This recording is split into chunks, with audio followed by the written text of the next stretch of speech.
Sylvania 300, please welcome Senior Vice President and General Manager of Special Lighting for Osram Sylvania, Julian Detch.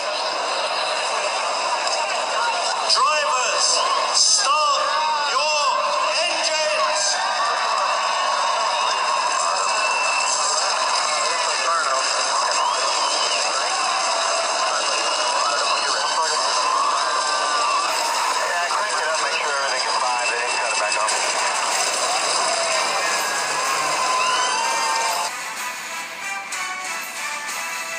Alright, round 2 in the Spring Cup Series playoffs takes place right here at New Hampshire Motor Speedway for the Sylvania 300. Take a look at the starting grid. It's going to be an interesting one, I don't say that much. Jamie McMurray with a second pole of the season, alongside Chase Elliott, who finished second place here to Ryan Reed in the last Cup race here. Denny Hamlin and Joe Logano in row 2 there. Row 3, you'll find Casey Kane and Kyle Larson. Row 4 has Brad Keselowski and Dale Earnhardt Jr. championship favorites. They are followed by Jimmy Johnson, another championship contender and championship favorite, alongside Danica Patrick. Eric Almirola and NASCAR fan 20 there. Jeff Gordon in a special paint scheme alongside David Reagan making a comeback in the Cup Series, sponsoring KFC at that. Front Row Motorsports' second start, by the way. Paul Menard in the 27 alongside Jimmy Fan 48. Ryan Blaney for the Wood Brothers alongside Concrete Carl Edwards.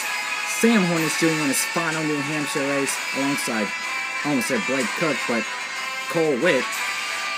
Oh, FYI, Cole Witt's number 18 Budweiser Racing will cease operations at the season's end. Just saying that now. Now the question is, where will Witt go in Season 5 next season? That's literally the question up in the air right now. Charlie Bain and Ryan Newman there. Charlie Bain and another new sponsor, Liberty National. Ryan Reed, who won here, as mentioned earlier, won here, edging out Elliott by an inch or less, coming to the checkers. He starts alongside Brian Scott. Greg Biffle and Ricky Stenhouse, Roush Racing teammates, followed by the Stuart Haas duo of Kurt Busch and Kevin Harvick.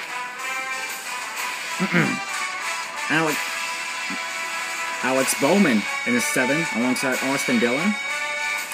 Kyle Busch and Tony Stewart.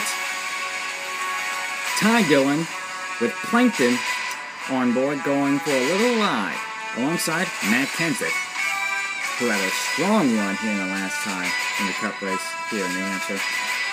They are followed by Martin Truex Jr. in the 78 and Deshaun 1518 in the 13 car. His first start since Michigan in the Pure Michigan 400 early in the season. Not too long ago.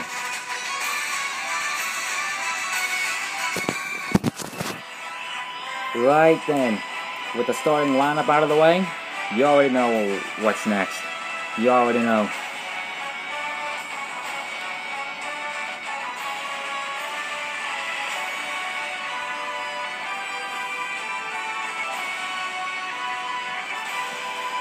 With just 9 more races to go now, as the cars and stars approach the green flag, who will bounce, who will attack, who will advance into or punch their ticket into the round of 12.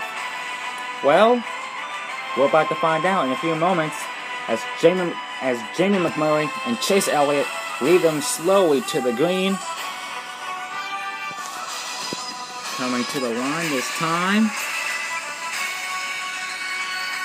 Green flag, it's on from Loudon.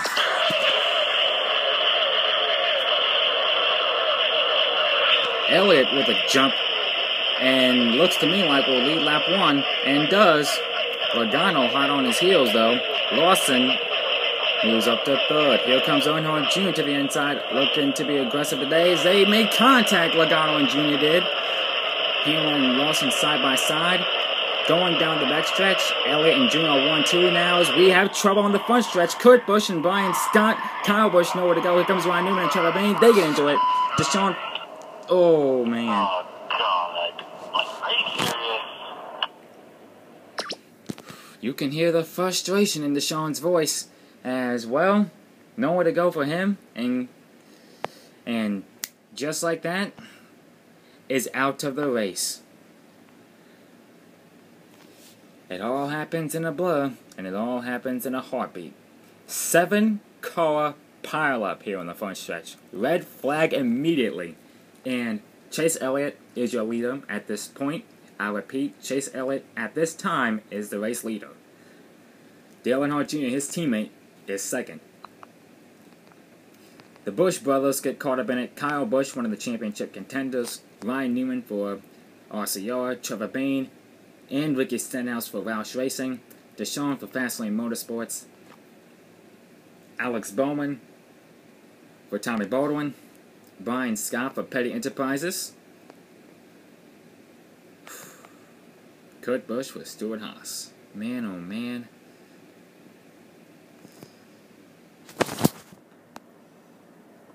That was wild. That was wild right there. And I'm pretty sure I saw Brian Scott left off the ground. I'm pretty sure I did. But take a look at the replay, what happened.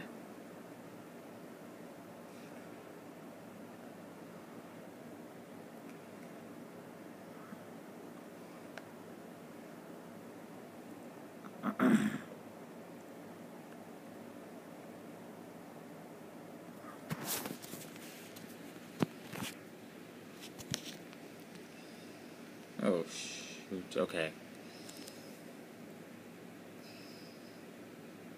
See Kevin Harvick there. Out front, out of harm's way, obviously. Out of harm's way. But Kurt Busch and Brian Scott make contact there. Kurt Busch gets sent into the wall. Here comes Kyle Busch into the back of Brian Scott. And yep, I was right. Brian Scott's wheels lift off the ground. His left and right rear wheels at that. Here comes Ryan Newman and Trevor Bayne, nowhere to go head-on into Brian Scott, but the hits are not over, as here comes Deshaun and Ricky Stenhouse Jr. as they get caught up in it. Alex Bowman just barely misses Kurt Busch and Ricky Stenhouse there. No damage done to the 7-car. No harm, no foul. Whew. That was some crazy wreck there, folks. I'll say that much. A lot of debris and smoke everywhere.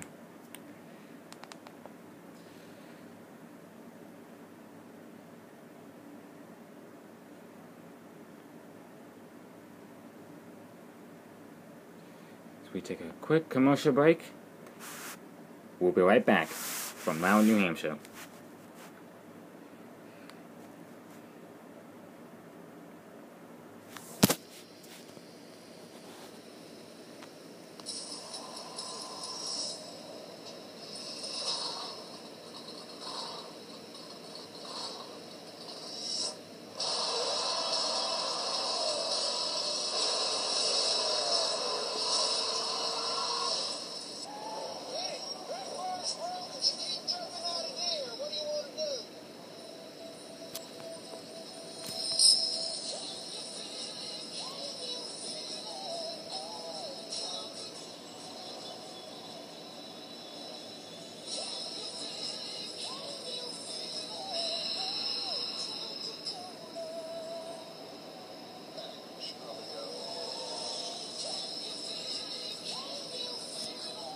We are back from the New Hampshire Motor Speedway. We are back under the caution flag as Chase Elliott, as I mentioned earlier, is your race leader. We're coming back to the restart with a few laps left into this event. Danny Hamlin in the 11 car hoping to steal some thunder. Same can be said for Joe Logano in the 22 car as he is in search for a second New Hampshire win. Alright, as we come to the green flag this time, Elliott and Dale Earnhardt Jr., Hendrick Motorsports teammates. The green flag is back in the air. Earnhardt Jr. running Elliott. Oh! Elliott up into the wall. Earnhardt Jr. looked as though as he forced him up there, but that's not like Jr. at all. Well, sometimes, but overall, most of the time, not really. He doesn't do that to his fellow teammates, but he just did it to Chase Elliott.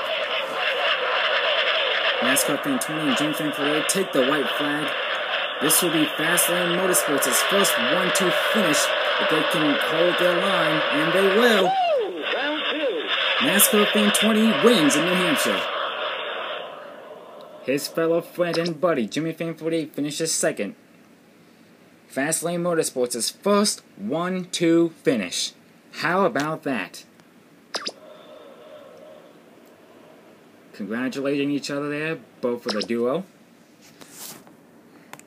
And Jimmy Fan 48 makes a resurgence. Throughout the past 9 starts, he had either had poor runs, crashes, or engine problems. But today, that's changed. Underdog of the day, Jimmy Fan 48 with a second place finish in his 10th Sprint Cup race.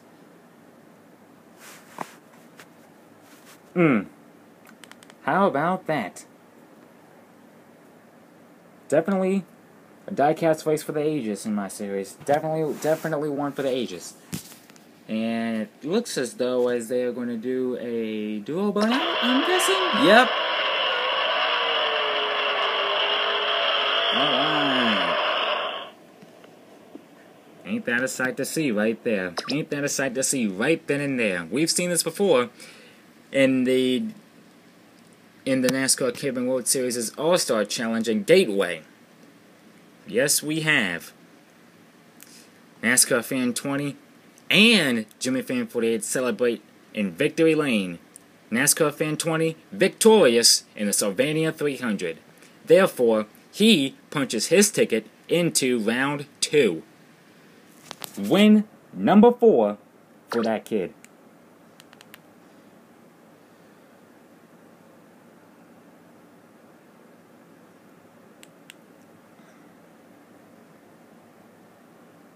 Win number 4 for the sophomore sensation.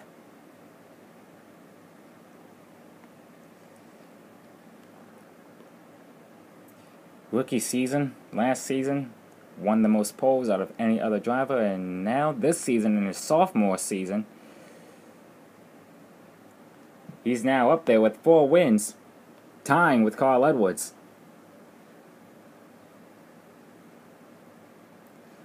Alright, ladies and gents, here is the top 10 finishing order. NASCAR Fan 20, your winner. Jimmy Fan 48 in second. And speaking of Carl Edwards, he finishes third. David Reagan with a 4th place finish. How about that? Another underdog moment right there. At Front Row Motorsports' first top 5 finish. Ryan Blaney is 5th. Danica Patrick 6th. Denny Hamlin 7th. Paul Menard with another top 10 finish. His 6th of the season, in fact, finishes 8th. And Hendrick Motorsports teammates Dale Earnhardt Jr. and Jeff Gordon finished 9th and 10th, respectively. Here is the playoff grid update after today's race. You can see here, NASCAR Fan 20, it joins Brad Keselowski in the round of 12. Next up, Dover Downs International Speedway for the cutoff race of the round of 16 for the Cup Series. Also, the Xfinity Series will race there.